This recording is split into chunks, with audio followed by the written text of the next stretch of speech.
আজকে চলে এসেছি একটা নতুন রেসিপি নিয়ে, কিনুয়ার খিচুড়ি। যাই হোক, নতুনভাবে একটু বানাবো। প্রথমেই আপনার পছন্দ মতো সবজিগুলো ছোট ছোট করে কেটে নেবেন।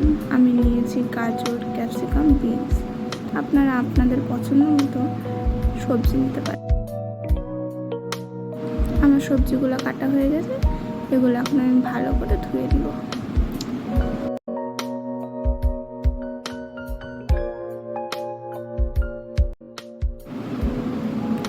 সবজিগুলো ভালো করে ধুয়ে নেওয়ার পরে একটা প্রেশার কুকারে আমি নিয়েছি কিছুটা লাউ নিয়েছি। তার মধ্যে আপনার পছন্দ মতো সবজি আমি নিয়েছি গাজর, বিনস আর ক্যাপসিকাম। তার সাথে একটু সজনে পাতা আজকে অ্যাড করেছি। একটু ভালো করে ধুয়ে প্রেশার কুকারের মধ্যে বসিয়ে দিয়েছি। ছোটোবেলায় মা সজনা পাতা দিয়ে সবজি খাওয়াতো, ভালো লাগতো না, কেমন দিতে দিতে লাগতো। এখন আমি নিজের মতো করে সজনা পাতাটা খাওয়ার মধ্যে অ্যাড করি। এর মধ্যে সজনা পাতা, লাউ, সবজি সব কিছু দিয়ে একটু নুন দিয়ে জল দিয়ে দুই তিনটে সিটির মতো দিতে হবে। আমি ওখানে বসিয়ে দিয়ে কিনুয়া, যেটা আজকে প্রধান আকর্ষণ আর কি রান্নার, ওই কিনুয়াটা একটু নিলাম। ওই 45 গ্রামের মতো নিয়েছি। নিয়ে জল দিয়ে ভালো করে কষলে ধুয়ে নিয়েছি।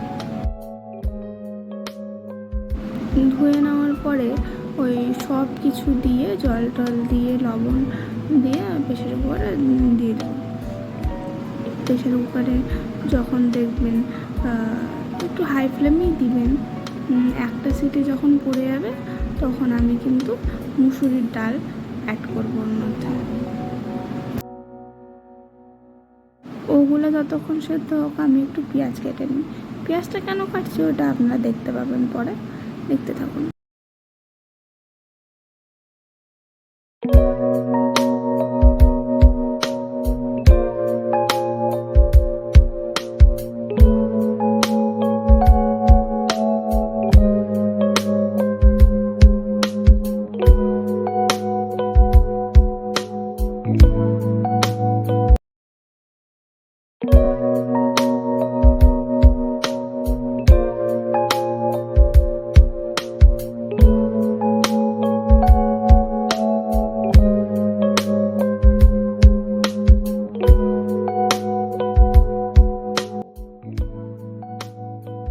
দেখুন, সেদ্ধ হতে হতে আমার পেঁয়াজ শসা কাটা হয়ে গেছে।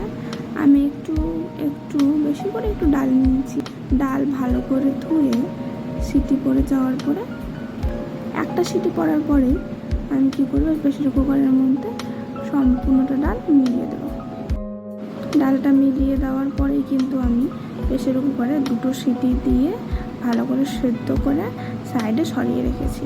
3টে সিটি দিয়েছি। তার মধ্যে একটা পাত্রের মধ্যে তেল গরম করে তার মধ্যে জিরা ফোড়ন দিয়েছি, 5 ফোড়ন দিয়েছি আর গোটা সর্ষে দিয়েছি।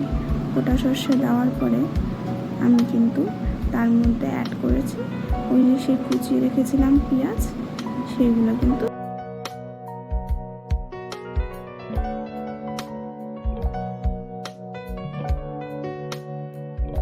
পেঁয়াজ অ্যাড করার পরে পেঁয়াজটা ভালো করে একটু ভেজে নেব।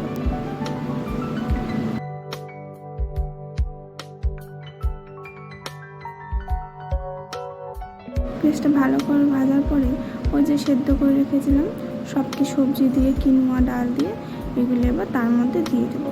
ওই পেঁয়াজ ভাজার মধ্যে দিয়ে কিছুক্ষণ ফুটিয়ে নেব।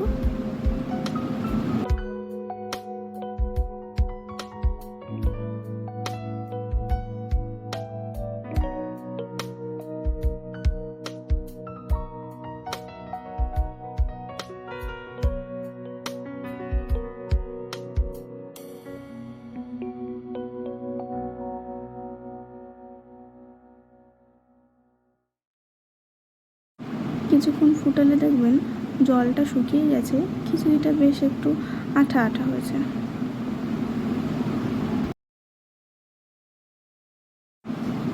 খিচুড়িটা যখনই ফ্লেমটা অফ করে দেবেন, অবশ্যই একটু ঘি আর গরম মশলা দিয়ে দেবেন। এটা অপশনাল, আপনারা দিতেও পারেন, নাও দিতে পারেন।